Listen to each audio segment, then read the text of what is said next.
Imagine ceci, vous avez économisé pendant des années pour acheter un SUV de luxe. Vous avez l'impression d'être enfin entré dans la cour des grands. Mais un jour, à un feu rouge, vous vous arrêtez à côté d'une autre voiture et découvrez que sous cette peinture différente et ce logo plus modeste, vous regardez le même véhicule que vous conduisez. Sauf que son propriétaire a payé des milliers de dollars de moins. Cela vous semblerait-il juste? Des voitures qui semblent différentes, vendues sous différentes marques et à différents prix, mais qui à l'intérieur sont pratiquement le même produit. Même plateforme, même moteur, même système de freinage, direction, suspension. Même, dans de nombreux cas, le même intérieur déguisé avec d'autres couleurs.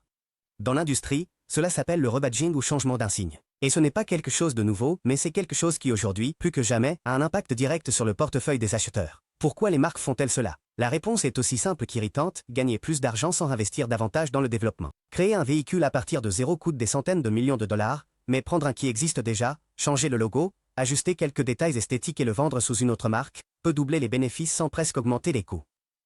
Pour le consommateur moyen, la différence entre un SUV de 30 000 $ et un autre de 42 000 pourrait sembler justifiée par la marque, le design ou le prestige. Mais ce qu'ils ne savent pas, c'est que, dans de nombreux cas, le squelette, le cœur et même l'âme de la voiture sont identiques. Cela ne se produit pas seulement avec des marques sœurs comme Toyota et Lexus, Hyundai et Kia, ou Nissan et Renault. Cela arrive aussi avec des marques de différents pays et même avec des alliances temporaires qui naissent pour des raisons stratégiques ou politiques. Et le plus dangereux, l'acheteur n'a pas toujours moyen de le savoir, car même si les catalogues, les campagnes et les noms changent, l'architecture qui soutient le véhicule est souvent partagée à 100%. Et si cela t'a semblé surprenant, attends de voir le cas de Toyota et Lexus, deux mondes qui semblent opposés, mais qui en réalité partagent bien plus que de l'ADN automobile. Tu vas te demander si cela vaut vraiment la peine de payer autant pour un logo différent.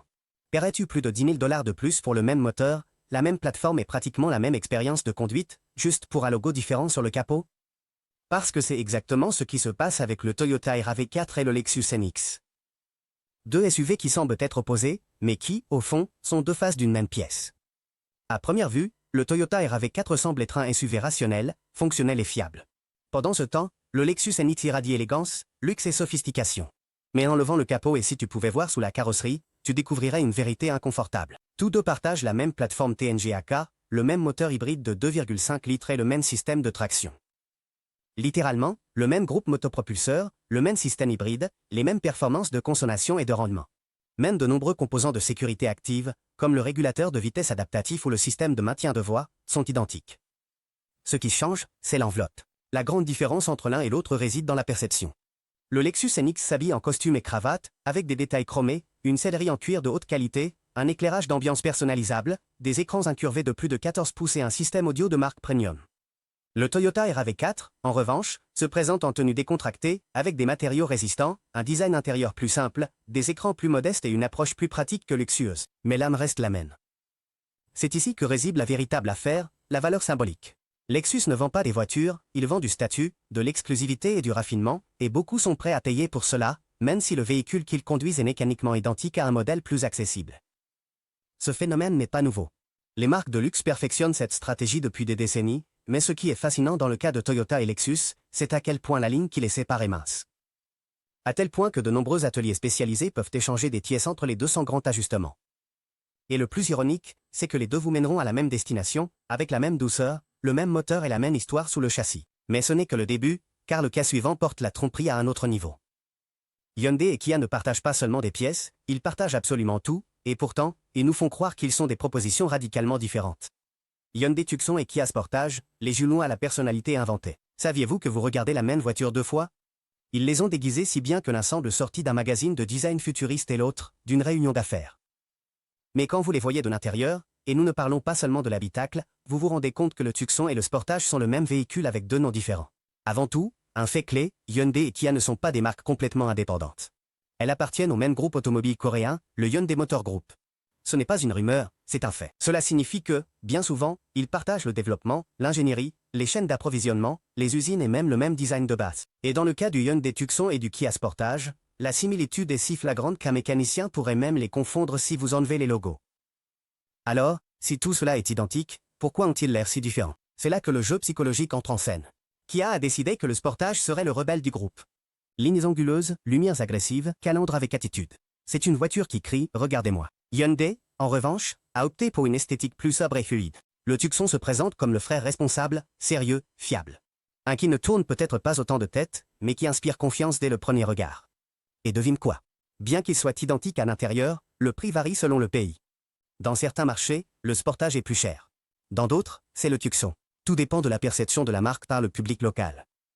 Et si tu pensais que c'était tout, attends de voir ce que font Renault et Nissan, car ils ne partagent pas seulement des véhicules, ils partagent même les secrets d'ingénierie les plus intimes. Renault Koléo et Nissan X-Trail. Ou comment te maquiller de luxe sans changer de moteur. Et si je te disais que le Renault Koléo et le Nissan X-Trail sont comme deux acteurs jouant des rôles différents dans le même film? L'un se déguise en européen sophistiqué, l'autre en guerrier japonais fiable, mais sous leur costume de scène, ils partagent exactement le même scénario technique. Oui, ces deux SUV n'ont pas seulement une relation étroite, ils sont littéralement la même voiture avec deux personnalités inventées. Renault et Nissan font partie d'une alliance automobile mondiale, l'une des plus puissantes au monde. Ils partagent non seulement la technologie, mais aussi les plateformes, les moteurs, les stratégies de production et même les centres de design. Le cas du Renault Koléo et du Nissan X-Trail est l'exemple parfait. Nissan a décidé de vendre le X-Trail comme un SUV fonctionnel et familial, sans luxe ostentatoire. Son design est sobre, pratique, voire un peu conservateur, et cela le rend attrayant pour ceux qui recherchent la fiabilité sans dépenser trop. Renault, en revanche, a maquillé le Koléo pour qu'il paraisse un SUV plus premium. Ils lui ont donné des finitions plus raffinées, des écrans plus grands, un éclairage d'ambiancé, sur certains marchés, même des fonctions de massage dans les sièges. Oui, tu as bien lu, massage, comme si c'était ce dont tu avais besoin en attendant à un feu rouge.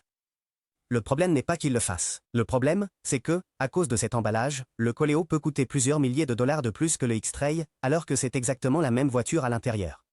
Voici le piège silencieux, car non seulement tu paies plus pour un design légèrement plus luxueux. Dans de nombreux cas, les pièces de rechange du Koléo sont plus coûteuses et le réseau de service peut être moins étendu que celui de Nissan.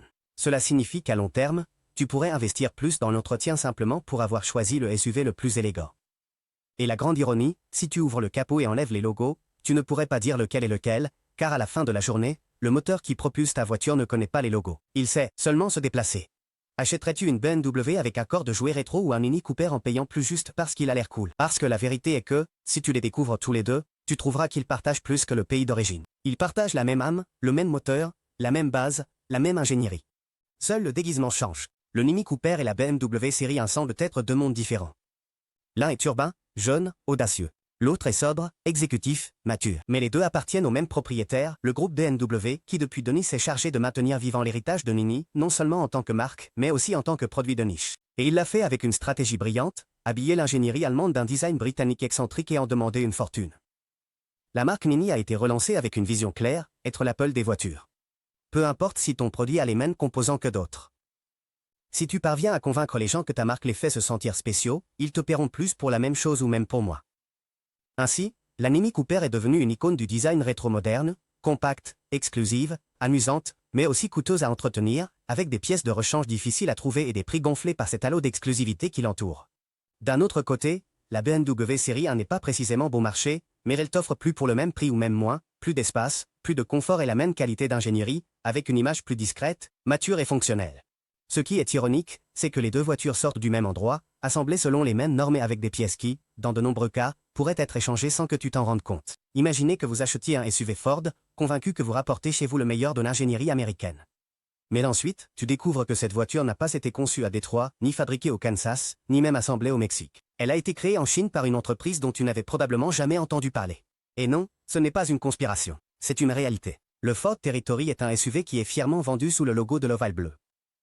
Dans certains marchés, il est même promu comme une alternative moderne, sûre et efficace au sein de la famille Ford. Mais ce qu'on ne te dit pas, c'est que ce n'est pas un véritable Ford. Ce modèle est en réalité un JMC Yuzheng S330, un SUV développé par la marque chinoise Jiangling Motor Corporation, avec laquelle Ford entretient une alliance stratégique pour certains marchés émergents. Oui, tu regardes une voiture chinoise avec l'insigne de Ford. Un pari risqué, mais rentable. Cela signifie que Ford n'a pas conçu cette voiture à partir de zéro. Il n'a pas non plus développé sa plateforme ni son groupe motopropulseur avec les mêmes standards de qualité qu'il applique à ses modèles mondiaux, comme l'Escape ou l'Explorer. Ce qu'ils ont fait, c'est prendre un produit déjà existant, lui apporter des ajustements esthétiques, ajouter quelques éléments de confort et y apposer leur logo. Ensuite, il l'a lancé sur des marchés où la demande de SUV est élevée, mais où la concurrence mondiale est moins agressive. En termes plus simples, c'est une voiture maquillée conçue pour paraître plus qu'elle ne l'est. Avec cela, nous ne parlons plus seulement de voitures jumelles. Nous parlons de fausses identités, de marques qui jouent avec la perception du consommateur et le font payer plus pour quelque chose qui n'est pas ce qu'il semble être. Tu le sais déjà, dans le monde de l'automobile, les apparences sont trompeuses. Tu paies plus en croyant acheter de la qualité et parfois tu n'achètes que du marketing sur roue.